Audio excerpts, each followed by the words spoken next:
सर्वप्रथम उनके श्री चरणों में प्रणाम, जो इस संस्थान की धुरी हैं और विश्व के लाखों हृदयों के स्पंदन, हमारे सर्वस्व, हमारे गुरुदेव श्री आशुतोष महाराज जी। भारत विश्व का हृदय, हमारे चिंतन का आज यही विषय है। आप इस उक्ति को, भारत विश्व का हृदय, इसको विश्व के किसी साहित्य में आप इसको नहीं पाएंगे, क्योंकि ये उक्ति, ये एक उद्घोषणा है महाराज जी की, ओरिजिनल फिलॉसफी है ये महाराज जी की। उनके अंतःस्थल से ये उद्घोषणा प्रस्फुटित हुई। ये शब्दों का खेल नहीं है, इसमें महाराज जी की एक गूढ़ सोच, वैज्ञानिक सोच, एक शोध, एक रिसर्च है।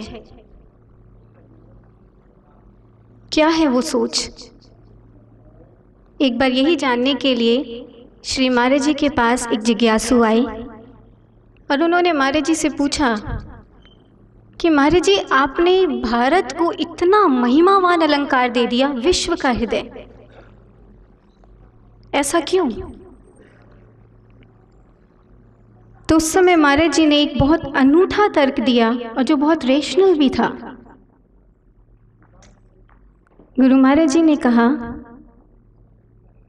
एक हृदय क्या होता है? एक हृदय किसे कहते हैं? विश्व के अलग अलग मतों में हृदय की अलग अलग परिभाषाएं रखी गई। ग्रीक मिथोलॉजी वो कहती है, heart is the seat of spirit. हृदय जीवात्मा का घर है। इजिप्शियंस ने कहा, heart is the centre of emotions and intellect, कि जो हृदय है वो हमारी संवेदनाओं का, भावनाओं का, हमारी बुद्धि का केंद्र है। रोमन्स ने कहा, heart is the centre of love, romance and happiness. हृदय प्रेम का, प्रसन्नता का केंद्र है। अलग अलग परिभाषाएं। साइकोलॉजी, आज की मॉडर्न साइकोलॉजी कहती है, heart is the source of neuro signals and thought wave currents। अलग अलग परिभाषाएं दी गई। महाराज जी कहते हैं, लेकिन भारत इस आर्यव्रत के मनीषियों ने, ऋषियों ने हृदय की एक बहुत अलग और अद्भुत परिभाषा दी। Heart is the abode of the divine. हृदय ईश्वर का धाम है, प्रभु का घर है, ब्रह्म का बैकुंठ है। ये हमारे ऋषियों ने इस परिभाषा दी।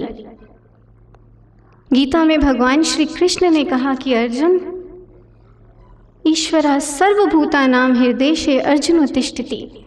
ईश्वर सर्वभूत प्राणियों के हृदय में निवास करते हैं।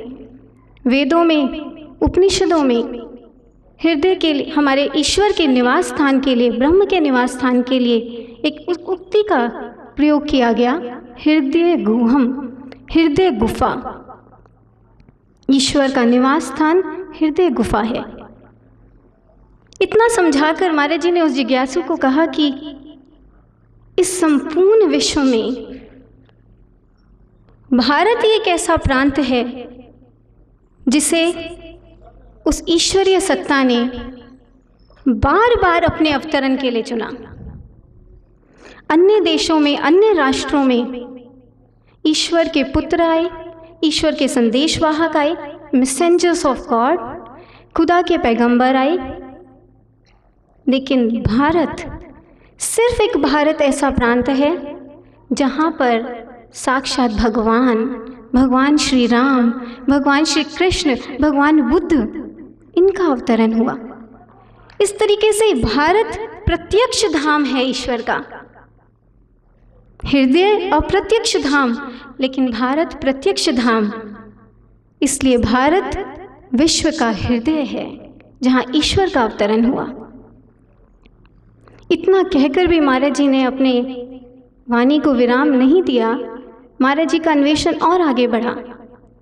महाराज जी ने उन जिज्ञासु से अगला प्रश्न पूछा, अच्छा आप मुझे बताइए कि एक देह में हृदय की क्या भूमिका होती है।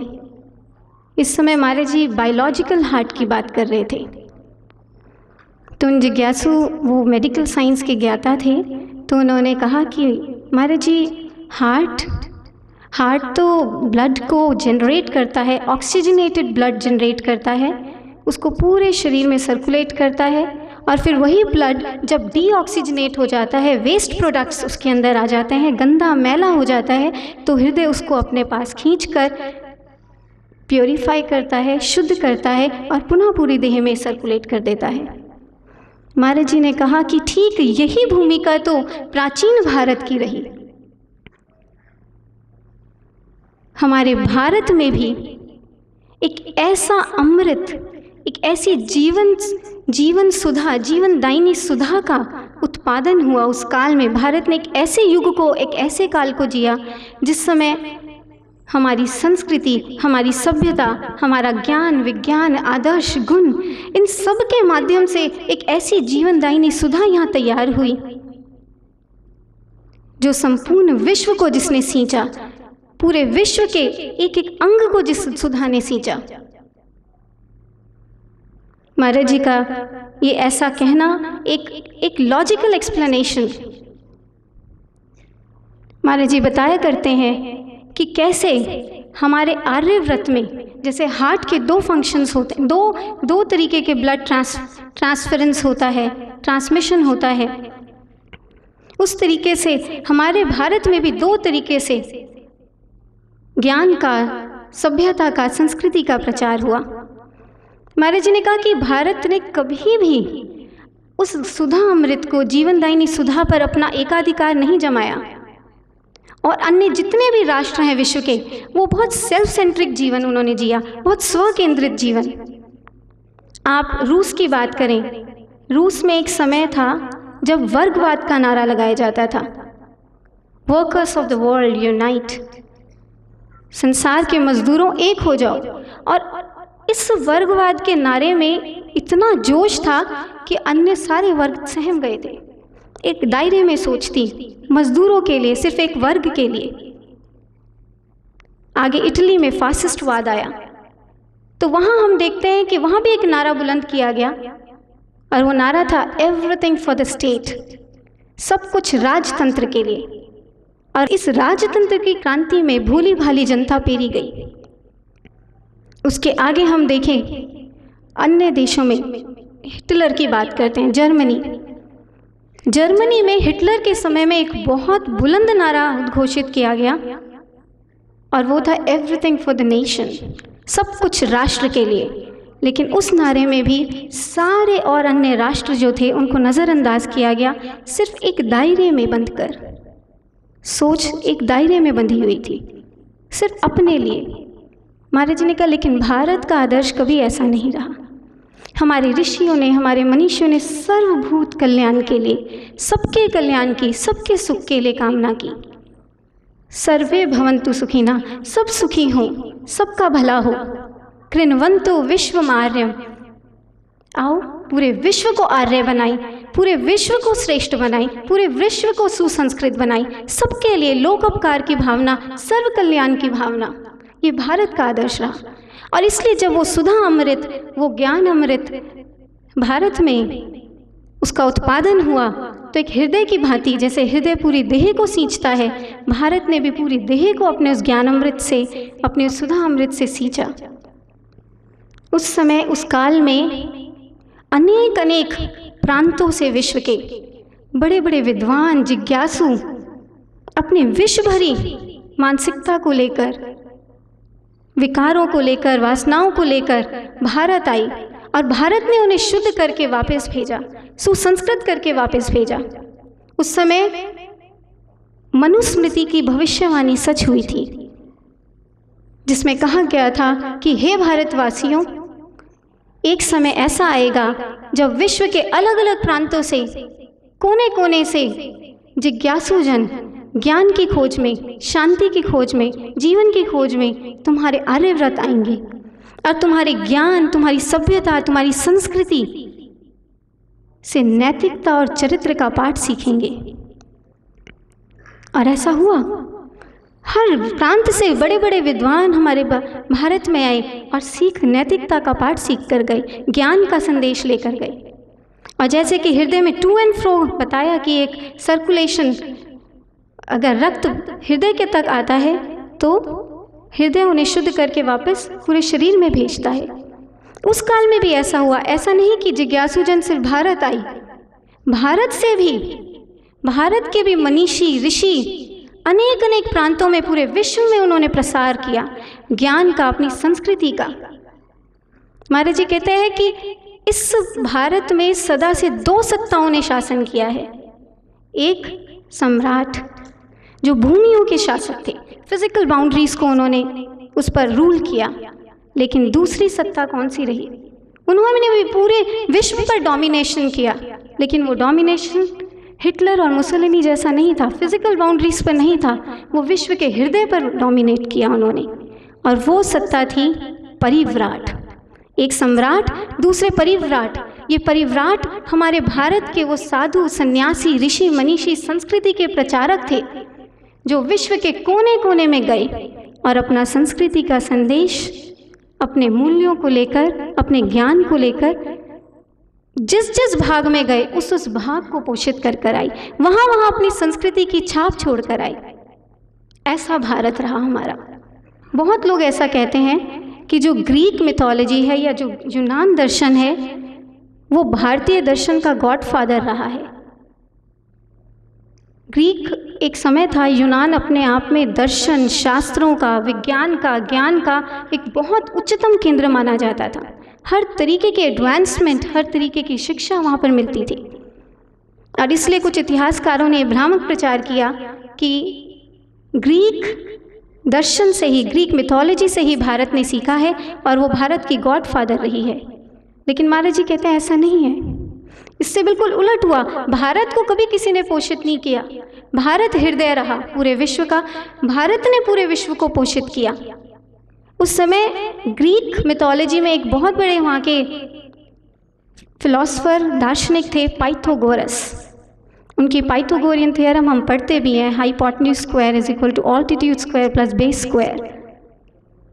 ये थ्योरम उनका ओरिजिनल नहीं है। ये थ्योरम भी हमारे देश में, भारत में हजारों हजारों वर्ष पहले बोधायन शुल्ब सूत्र के नाम से हमारे ऋषि, हमारे भास्कराचार्य जी ने हमारे ग्रंथों में इसको दर्ज कर दिया था।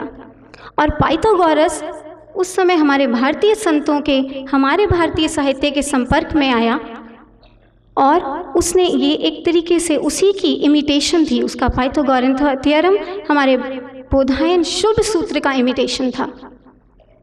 इस तरीके से ग्रीक फिलॉसफी का, ग्रीक मिथोलॉजी का ज्ञान, विज्ञान, दर्शन भारत से निकला। और खाली ज्ञान, विज्ञान, दर्शन नहीं, भारत ने उसको अध्यात्म की भी शिक्षा दी।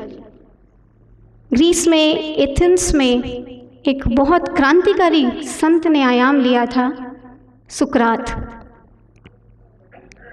लेकिन यूबेशियस, ऐसे बहुत से लेखक हैं, मैक्स मूलर, यूबेशियस, ये लोग बताते हैं कि उस समय पहले जो सुकरात थे एक महज शिक्षक थे, उनमें एक अध्यात्म का अंकुरन नहीं हुआ था। लेकिन उस समय भारत के मनीषियों का एथेंस में बहुत आना जाना हुआ करता था। और ऐसे में एक ऐसे ही संत से भेंट हुई सुकरात की। और जिस समय भेंट हुई तो संत ने उनसे पूछा था, भारतीय ऋषि ने उनसे पूछा था, सुकरात आप बताएंगे आपकी शिक्षा का सार क्या है, आपकी शिक्षा का ध्येय क्या है, आप क्या पढ़ाते हैं? तो उस समय सुकरात ने कहा था, मानव और प्रकृति का अनुसंधान करना, उन्हें समझना, उन्हें जानना। लेकिन जैसे ही उन्होंने ये उत्तर दिया तो कहा जाता है कि वो जो भारतीय ऋषि थे बहुत खिलखिलाकर हंस पड़े। तो सुकरात ने छोटा सा मुंह बनाकर उनसे पूछा था कि महाशय, मैंने कोई मजाक की बात तो नहीं की? आपको इतनी ज़ोर से इतनी ज़्यादा हंसी क्यों आ गई?